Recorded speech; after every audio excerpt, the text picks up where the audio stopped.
you're listening to the Good Morning Portugal show and podcast. Over 7,000 downloads, 7,200, I think, when I looked this morning, of the podcast. And that's where you'll get the lingo bits and the feature bits. And I'm going to do a feature bit in just a moment. We're talking about oranges in the Algarve and a lovely, lovely blog I found. Still no one saying hi to me this morning, though. Come on, give us a shout. If you're watching this on the Good Morning Portugal page, why not just put a comment in there? Say who you are, say where you are, say what you like about the show, what you don't like about the show, and I'll do my best to adjust it to your whims and desires and needs to make this a useful service to you. So let's go back to a bit of screen sharing action, and I'm going to talk to you now about oranges. O is for oranges, and we're looking at the lovely Algarve blog, and I want to give appropriate acknowledgement to the people behind this, who would be Alison and Dave Sheldrake. Okay, and Alison is an artist, it would appear, art by Alison Drake. You can see her website at alisonsheldrake.com, and Dave Sheldrake is a photographer, davesheldrake.photography, and they are members of the Algarve Artists, which I'm sure is a great organization and probably puts on a marvelous exhibition every now and then. And their dog, it would appear, has her own website as well. Cat the dog has a Facebook page as well. So that's the family I'm thinking there. The Sheldrakes, and their contribution in terms of all things Portuguese is the Algarve blog. So an Algarvian focus here. Sharing the Algarve with you is the strapline of the site. O is for oranges, which I'm guessing, yes, look, it's part of their A to Z of Portugal. And they're telling us here, let's work our way through this, which leads us to a fabulous citrus-based fairy tale, which I want to share with you. An obvious choice to cover oranges in the A to Z of Portugal. The Algarve produces between 300,000 and 400,000 tons of citrus fruits each year. Now, I'm not sure how many swimming pools that would fill, but probably that would fill all the swimming pools in the Algarve and more. And it's hardly surprising that the oranges grown here account for about 70% of the total oranges grown in Portugal. Long days of hot sunshine, adequate water supplies, and good soil ensure fine crops. The thing is, there are oranges everywhere here, and there are oranges on the ground. You know, it's like, to me, I make the analogy, it's like acorns in England. You know, it's no big deal, is it, to see conkers and acorns on the ground? Who cares? It's the same here with oranges and citrus fruit. It's like, it's just what comes out of the trees falls to the ground. Some of it might get eaten, some of it might not. And of course, they're talking about the more intense side of farming and agriculture here.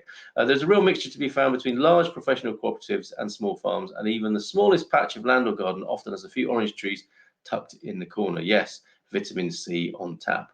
We had the pleasure of meeting the delightful and charming Manuel Madeira Rodrigues before Christmas, who is one of the older generation farmers running the Mr. Frutas company, one of the most recognized fruit farms in the Silves area. I'm tempted to book on one of their 2-hour tours, which sounds fascinating, and you get to pick your own fruit too. Now, there's the thing. And I will wash my hands. In Portugal, you can go on orange picking tours like you can grape picking here as well. Sounds like a really great thing to do, and I'm sure there is the obligatory ride in the back of a tractor. If not, that's not a good tour as far as I'm concerned. The landscape is dotted with orange groves laden with fruit. This is the Mr. Frutas operation. Look at that. Often stretching as far as the eye can see and providing an irresistible fragrance of orange. I can smell it now, as you, in my mind's nose, as you approach them. And this was the farm near Padern recently in the picture there. One of the other common sights you can see now are fruit sellers and their stalls, which dot the N125 in some stretches of the road. Every few yards, you'll see a sign and a stall offering you 5 kilograms for €2 or even cheaper. For those of you listening on the podcast who aren't seeing these pictures, I'm trying to find out when this was written. This is written a long time ago. This is 7 years old, but you know, this is a perennial. This is from January the 13th, 2013. And to find it, go to the algarveblog.net if you want to see the pictures that I'm talking about on the podcast. Okay, so look at that. I'm sure this is a timeless thing in Portugal. This will not have changed in the last 7 years.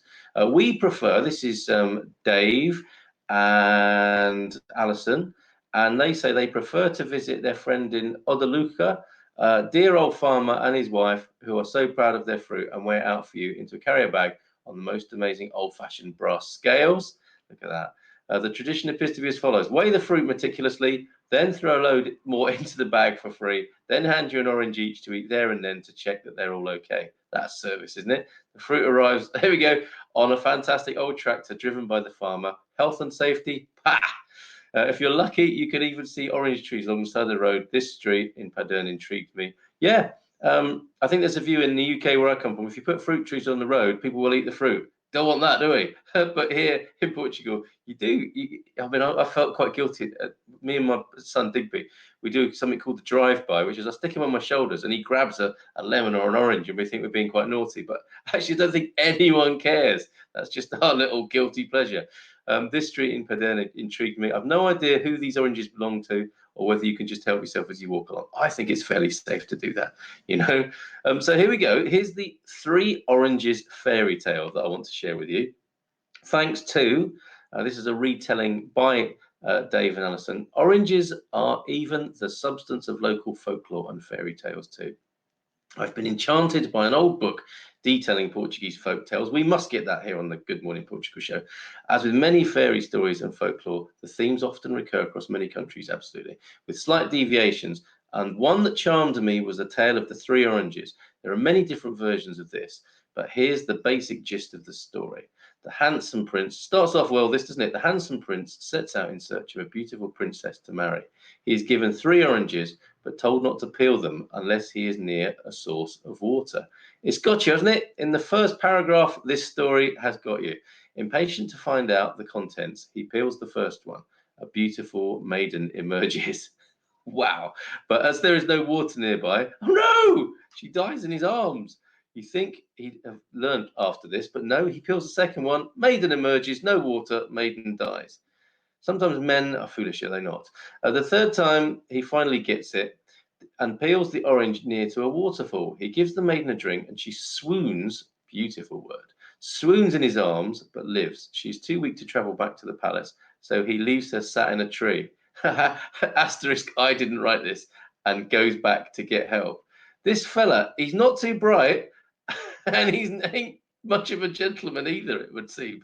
Cue the evil, nasty witch woman who obviously is jealous of the maiden's beauty and the prince's interest. She sticks a pin in the maiden's head, exclamation mark, in the story here, as retold by Dave, I think, and the maiden is transformed into a bird and flies off. Oh no! Prince returns, finds the evil, ugly witch woman, and for some reason, known only to him, then takes her back to the palace instead of the beautiful maiden, another exclamation mark. The bird appears and refuses to leave the palace grounds. Eventually, the prince finds the pin in the bird's head. As I've already said, says Dave, I didn't write this, and pulls the pin out. The beautiful maiden is restored to life. He marries her, kills the evil, ugly witch, and lives happily ever after, of course. Awesome! For the full version, I can recommend this website, says Dave. Sur la Lune, fairy tales on the moon, fairy tales, and that parting shot of some fabulous oranges there, available near you if you're in Portugal. So next time you're eating an orange, keep an eye out for a bird hovering around you, and make sure that you are near a fountain of water. That's good advice. That's really good advice at the moment. Stay hydrated, drink good quality water, eat plenty of vitamin C, and buy yourself an organic fruit farm, which is what I'm going to talk about next here on the Good Morning Portugal show with me, Phil Munson.